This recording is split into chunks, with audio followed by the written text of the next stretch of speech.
coming up on the Crazy Jamaican Boy podcast. And then everybody have the same content. Hey guys, welcome back to my channel. Thanks for staying with us. True. This is saying, no, some ever gonna come with something different. Everybody's so Americanized these last days. You are failing as a parent if you don't have no time at all whatsoever to monitor your pitney. No, limit the breeding. You almost could have, lost your life while giving birth to your daughter. Could have kicked the bucket. Alright guys, you don't know, this is your boy Anthony. We're there again for another episode of the Crazy Jamaican Boy. Alright, big up on yourself. Thank you guys so much for tuning in. And as you can see here, I have a very special guest. You don't know it, go already. Onecia, aka the Jamaican pencil thief. By the way, Pencil chef. Pencil chef? The pencil chef. I'm so sorry. In fact, the name is Pencil Chef because I cook up stories. Hence, Jamaican Pencil Chef. I cook up, Alright, yeah, there you go. I actually know that because I've seen you time and time. I can always explain like where it came from, but I don't know why. Teeth in my head. I'm just try knock out that and thing. But Onecia, thank you so much for coming on to the podcast. Really appreciate it. You don't know. And I think a lot of you guys don't know, but me and Onecia, we go way back, Way back. We actually used to work for a company whose name I shall not name, but you don't know one thing. I got connected with her because, I saw her content, and my mother actually love your content. And some realize I'm more like older folks love my content. I'm more the bigger people always love my content. No man, you tackle the youths them too, man. Come see the youths them share up your thing too, man. Well, that's not bad. Yeah. We're getting there then. Yeah, man, I love that, man. I love all you just do with, especially with like your platform and thing. But tell me though, like, because I know you're very funny, you're very like, eccentric and all of that. What made you decide to go that route, in terms of like talking about cartoons? Like, what made you decide to talk about, like, you know what? We're going to tackle Teen Titans, we're going to talk about Justice League, and then just decide for posts. Like, what happened? How that happened? You ever watch one show and the people them claim to them are Jamaican or they're representing the Jamaican population. And the accent is so far off. Everybody review cartoons, but there is nothing from a Jamaican perspective. Yeah. And then everybody have the same content. Hey guys, welcome back to my channel. Thanks for staying with us. True. This is saying, no, some ever gonna come with something somewhat different. Everybody's so Americanized these last days. So True. It's crazy. You would never, And then I have no visa, No visa. So I don't know where the accents are come from. Where the accident. It's accident we call it.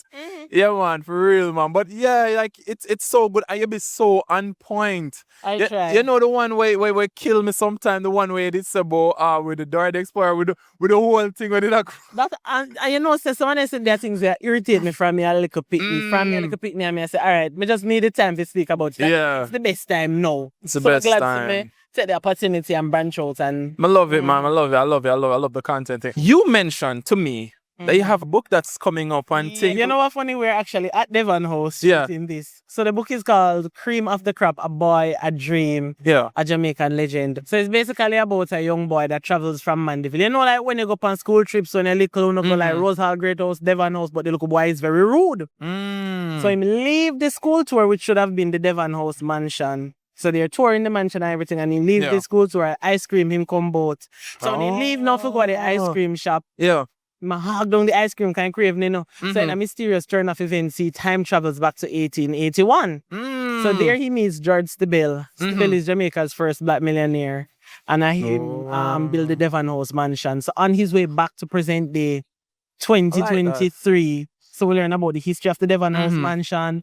We learn about the difference between 2023 and 1881. Full of humor, full of historical information. Yeah. So it's something that you would want to read, something that you'd want to make a movie out of. Yeah, listen to me. I always say, Jamaica will have a rich history. We should have whole heap of TV shows, movies, cartoons, books, like fictional stuff about this. Even local TV. Hello, bye. Cushy. Generations. What about our actual Jamaican?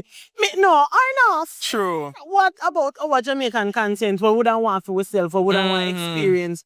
You know how much people would I want to hear about Flatbridge, Spur Tree Hill. Anytime we talk about our own history, Yeah. we talk about slavery, we talk about sufferation, we talk about plantation, years upon years. How much people know Jamaica's first black millionaire?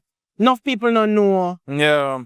The book includes a lot of patois as well, and it has a glossary at the back. Oh. So say, for example, you are living overseas and you're interested in a Jamaican patois, but you don't know the basics, you don't know what the word means. You can go around at the back and see it there. Okay. So when can we get this book? When do you think? Launching the book June 28th this year. June 28th. Everybody is welcome to come to the launch, but I'm going to finalize the launch venue and all of that yet, so I haven't put that out there yet, so just hold on. However, if you're overseas and you want the book, I can get it shipped to you. If you won't be able to make it to the launch, it will be in Kingston. Yeah. I can have it shipped to you. You know, I can get a courier to ship it there or wherever. So, yeah. Everybody can have access to the book this June 28th. The book will be readily available. Yeah. I love that, man. I love that because, like, yes, especially because I'm a history buff. So sometimes it's so disheartening when you're talking to like the kids them and you mention certain things and them just don't know. You have to wonder like how would them teaching me. Let me show you how far gone people be. Yeah. I have a tattoo in my back of the African map. And I can't tell you how much time people ask me about that. About that? Hot me, no? See you serious? And the bigger level map, you know? The map of Africa. Wow. Remember say, I know, Alaska, Africa. About that? They're not well read people, and then some of the time, you know, we feel be blamed too, you know, because we're gonna say the youths them they not like read, but we have to be realistic. Back then, when we were reading A Call Boy, a year in San Fernando, we could have related to what was in the book at the time. Yeah. Things and times change now. The pitney them not relate to we. Them they draw the far gone. They can't relate. Yeah. So we have to put something in there now. That So is make it more modern. contemporary. Something make it more relatable to them. Oh. The average pitney nowadays, they don't want you nothing but no call boy. They not go to the race cow. They want to hear about modern things now. But to be fair though, I feel like in our time coming up, the same books them our the older generation, we have to read them too, so why them can't read it too? We could have related to Wagwan back then, you know. Just like how we parents might never have shoes for walk at school. If it was some of them lied until I said them a walk for 10 million years. But we could have related to, or we could have related to what they were going through at the time.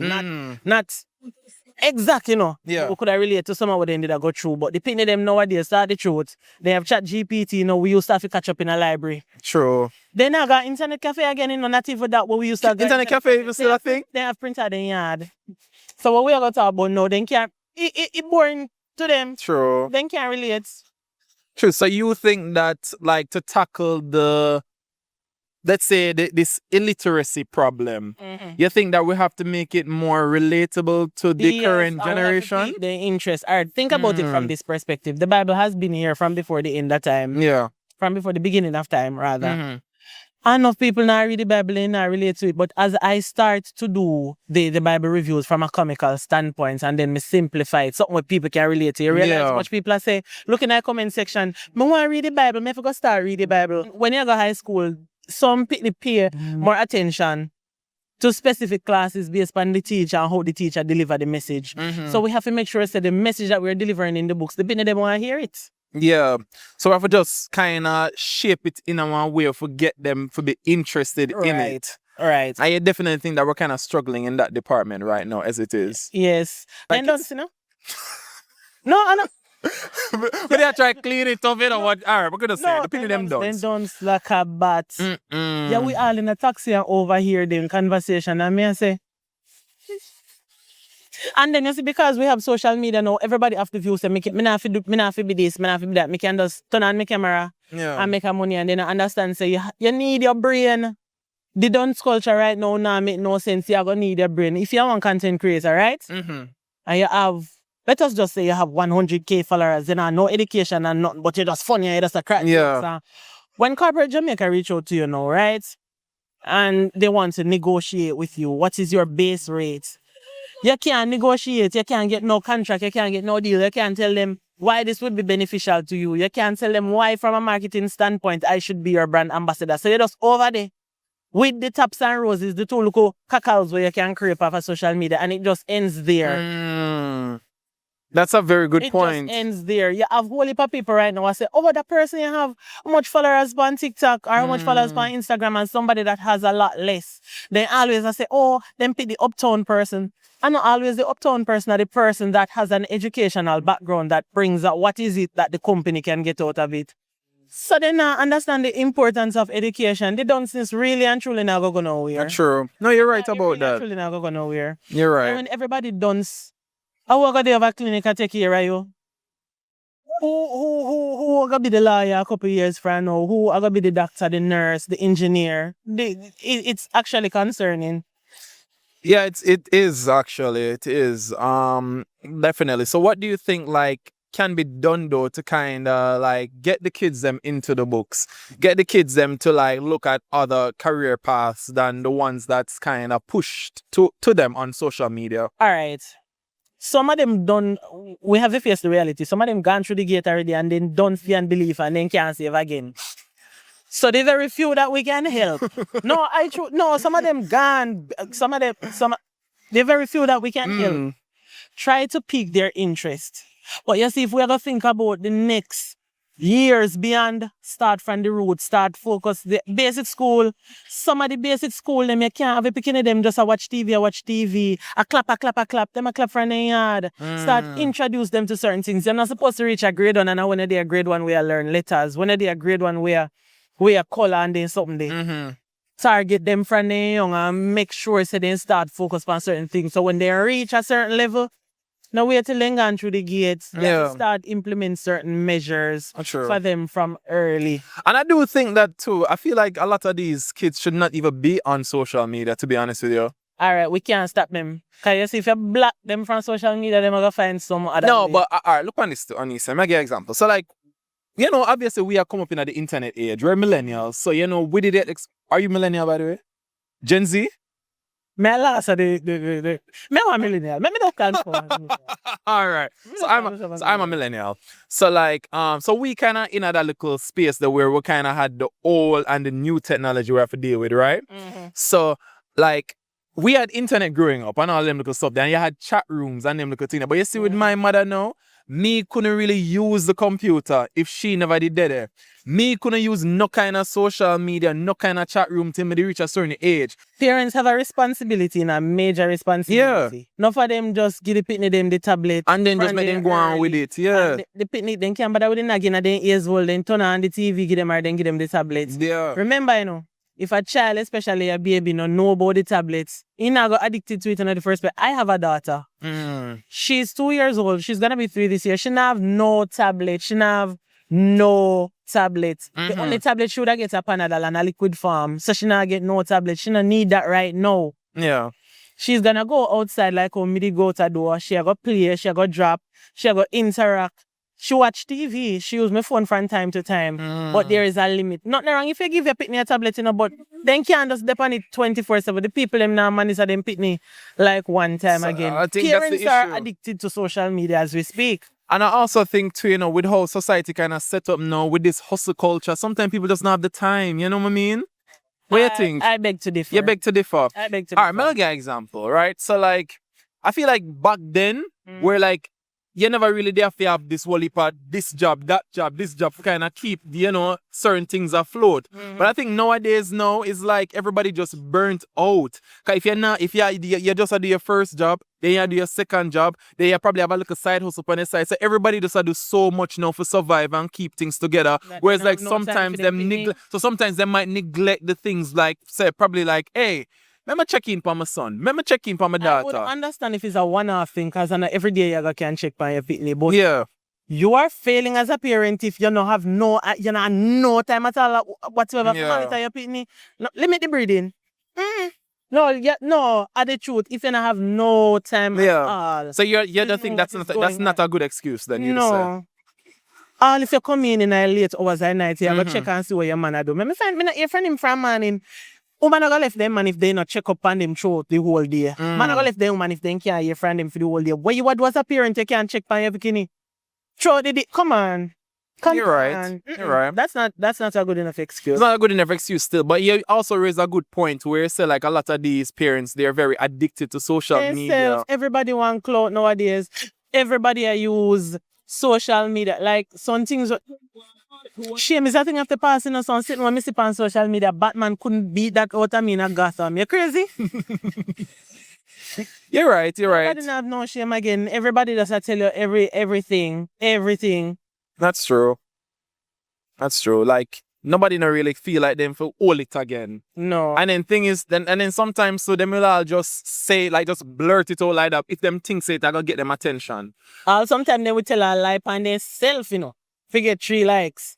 They no business. They fling them pride at the back of the wall. Yeah. Over here, so. That's it really sad. And this is where the government comes in as well. All right.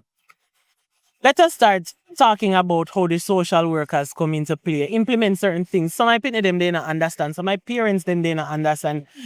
What about you have social workers at NCU? I believe them, they are UE too. When they're in their final year, why not give them a stipend then and then calculate part of that panning grade and then go into the school, them, talk to the people, them, implement certain programs so people can.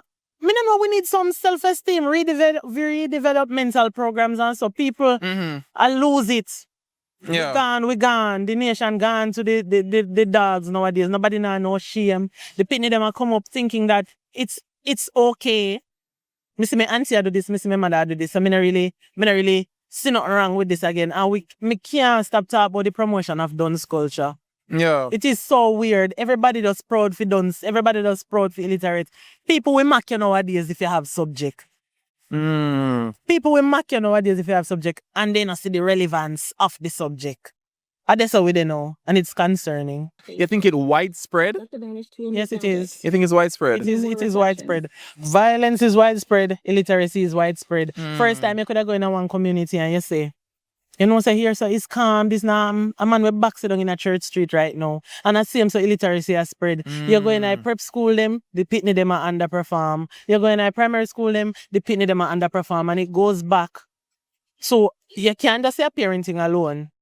Society on a whole. We're just not there anymore. I don't know what it is in the air. Me don't know. People just don't care anymore. People not, and it I just the dance culture. People not see nothing wrong with not having a certain level of qualification anymore. So, all right, you bring up that point now. So, like, do you think that there's a way we could just like reverse this or like get back to? As me say, some of them gone through the gate. But there is hope for the future. So let us start with the grassroots. Some of them in the high school, there's still room for redemption, because you can all in your final year at university. And you meet somebody and this person turn things around for you in terms of who you associate yourself with. Yeah. Me there say right now with you, and the two of us are just two complete eyeglass. We not plan if you do nothing with your life and somebody come promising and start part with we and then join we and just scruffish. But if you two of us are right now, have plans for our life, we are put things together, we're interested in our book. And when somebody come here right now, we are eyeglass and they don't have no way forward but because they associate themselves with we. Yeah. Then start reevaluating themselves. Say if you're part with 3 teeth, and you're not thief, you're bound to be the 4th one. But if you're par with 4 million here, you're bound to be the 5th one. I just who you associate yourself with. But we need to make the spaces for them to be able to associate themselves with positivity. So, I don't know if a sports them have to go do if push them over there. So, I don't know if them have some community initiatives. Yeah. More things need to be done. I don't think like that's being done though, like with the sports and like the community outreach. It's not being done, but it's not being done enough. For every community where you have 10 somebody where you push out, you have 20 somebody where you do nothing. So you see if you have one program, go in there with 2. I just feel like this is just like how KFC market and brand. Anywhere you go, all when you don't feel like you want it some KFC. That's how we need to push positivity. Everywhere you go, you just did it. All when you know why you're not more positivity, you just did it. Yeah. We just have to go start the certain things. Like we have to go start doing something. Alright guys, so just a quick intermission. If you guys are enjoying my interview thus far with Onecia, aka the Jamaican pencil chef, please like the video, comment, share, and subscribe if you haven't as yet. Alright? Thanks for watching. You mentioned you have a daughter, by the way, congratulations. Thank you. Yeah, and you mentioned something to me that kind of touched me when you said that, you almost could have, lost your life while giving birth to your daughter. Could have kicked the bucket. Could you talk about that? I had preeclampsia, right? Mm-hmm. Which means that I would have had an elevated blood pressure. I can have seizures. And like it was a lot of complications. But as it relates to the diagnosis, a wholly from a pregnant adult, I have a negative blood type, by the way. So I would have had to get a special shot. It's called a Rogam shot. So by the way, if you don't plan to get pregnant, if you plan to get somebody pregnant, find out what their blood type is for me, please. Once the blood type is negative, you may need to get a Rogam shot. So anyway, me never know what my blood type be. I mean, I said to myself, say, if there's something that's important, we're not supposed to know like what our blood type is from the get-go. Anyway, so I had to go to the, where call that clinic there again? High-risk clinic. High-risk. That sound like when you're old or whatever, but I had to go to the high-risk clinic. And then my blood pressure starts skyrocket. I do the most, all kind of something there. Decided to run some tests. Found out that I did in fact have preeclampsia. I feel pain. You see, the government I tell everybody to make sure say the birth rates or whatever is a bit low. We have to work on that. We have to go do something about that because the health facilities that we have here. I gave birth in the Mandeville Public Hospital. People normally not nothing good for say about Mandeville Public Hospital, but me not gonna tell you no lie. They never treat me no way. Yeah. Me never get no bad treatments. I did an emergency C-section. So my baby, when I was 6 months pregnant, she little so I could have hold her in my hand and one syringe me used to use and feed her. Very, very small. I mean, I tell her, say, I'm paranoid at the time, because me not produce no breast milk. Pain a lick me left, right, and center. You no one come out of surgery and come see one look at that, say your baby. First thing when me go around there and see my baby for the first time, the doctor say, you have more kids? Me say, no. The doctor say, you know, me nearly drop down. Wow. The woman say, Me say, my friend. But because she was in the NICU, me start go look for her every minute. Me not trust them, cause you know, so you not get no good review about the hospital. So me start crap up on them 1 o'clock in the morning, 2 o'clock in the morning, any hours. And every time when I go there, the nurse them always attentive. Them pay the best attention to the baby them. Me not tell you no lie. Me not have nothing bad for say about Mandeville Hospital. So I don't know if I saw the other hospital them stay, and me hear the dopey story them. But my experience, I don't know if I got the dip on my side or what, but I never had anything bad to say. Because she's doing extremely well right now. Yeah. She's doing extremely well. But I just think the way the government is pushing now for us to increase the birth rate in Jamaica, I think more awareness. Every time I tell somebody have preeclampsia, the first thing they say, I want that. I want name. So people don't know. A lot of people, I didn't know what it was until I was diagnosed. You have tests. I did because I had that and I was struggling with other complications. My ovaries were also swollen. I do about 8 ultrasound. Ultrasound not cheap. Ultrasound not unavailable free anymore. The cheapest one I did was $6,500. And you know how much me tell us I do? For the test for preeclampsia, that was over $15,000. Me have to do urine test. Me have to do. I mean, I tell us, say a private doctor. I was in the public hospital. I wanted the option to go to the private doctor, but then Hargreaves tell you clear as day, say if you have specific complications or something go wrong, you go for public. So makes sense. Me just go public instead of me get comfortable down here and over there, so me have to go. So I don't want people feel like, oh, me have the money right now, me can go on private doctor, I will be exempted. The mere minute you get pregnant, you have to start thinking about, will your child be a special needs? Will you have any complications? You could have any amount of money you want in a world. You have to start put certain things into perspective. So I think the government needs to do something more in terms of educating and informing people about these things. Not the what you want, but the what can happen. That was it for me. You raised a good point. We're not informed about a lot of these things. No. We don't know The nothing. night before my C-section, when them come with the paper, them for sign up, for say, yo, you can... them tell me say my baby might not make it because, you know, she's extremely small. You have to sign up the document. You think you take boy if you sign documents in hours and nights, so them go slice it up in the morning and you can't dead. Me say my heart beat fast, beat fast, afraid. If me not pray no other nights, pray the night there, no? But thanks be to God, she's doing well. I'm doing well. Here we are. Give thanks. I love to hear that. Boy, Onecia, you know, I'm really glad to see, you know, where you've come, you know. Yes. Definitely for sure, you know, because from where I work at a place that I will not be mentioning, Neither. you know, because we don't want a lawsuit, you know. Me just a trying youth, me can't take a cease and desist, me can't take a lawsuit, so we're not going to go this so. Right, but just to see what you've accomplished, because I always saw that you're very talented. I saw that you was very funny, very effervescent. I get that a lot. Yeah, and truth be told, you were like probably 1 and 2 are the only person actually did like working there.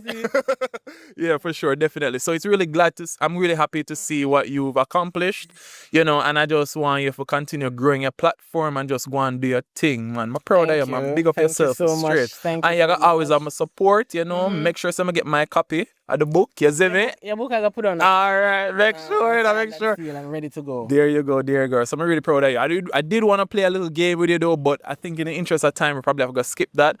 But I just want to ask you one last question. So like, how do you feel about the comparisons to Miss Louis, the Honorable Louise Bennett? How do you feel? Some big shoes that fulfill, you know?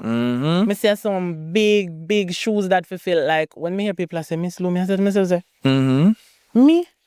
But then it pushes me. I cannot stop now. There are persons looking for more from me. So I am very mindful about what I post, what I say. I some big shoes that fulfill you then in supermarket. See girl them. So Jesus Christ, me can't buy 2 sardines again. Them know me everywhere. So those are some things that I take into consideration. But to be considered the next Miss Louise, it's a really heavy thing to bring. Yeah. So I'm just trying to see where that takes me. Awesome. I love that. And yeah, I'll be following your journey in your corner, you know? I'm looking forward to it. Definitely. I'm looking forward to it. All right, guys, so we're about to wrap up now. But before we go, Onecia, you want to say something to the viewers? Okay. All right. I just think that you guys should be in an authentic sense of self. That makes sense. Just be on yourself. When I need to watch people content and say, all right, me I go do the exact same thing. Do something different. And everybody have a unique selling point, and that is who you are. You know what it is. Use it. Don't afraid to turn on your camera and just share the content where you want to share. Go ahead and do you. That's it. That's it. Hope that makes sense. All right. Well, guys, thank you guys so much for tuning in. Onecia, big up yourself. Thanks for coming. Thanks, Anthony. And I will see you guys next week. Take care of yourselves. Oh, make sure you guys like. I not even said this before. Ask them to like, subscribe, and something. We forget, man. Well, guys, if you enjoyed this interview, make sure you like, make sure you share, make sure you comment, and make sure you subscribe if you're not subscribed as yet. And if you're streaming on Spotify and Apple, guys, me a big one. Follow me and leave a review. That's how we're gonna make the thing blow up. You understand what I say? Alright guys, thanks again for tuning in. Bless up on yourself. Oh, and make sure you guys follow Onecia's socials. My God, it's like my off today. That's okay. At Jamaican Pencil Chef on YouTube, on Instagram, on TikTok, all Facebook. At Jamaican Pencil Chef. There you go. And make sure you follow me up, guys. The Anthony Tracy. Facebook, Instagram, TikTok, all works. Alright guys, so bless up on yourself, enough love, take care of yourself. Alright, please.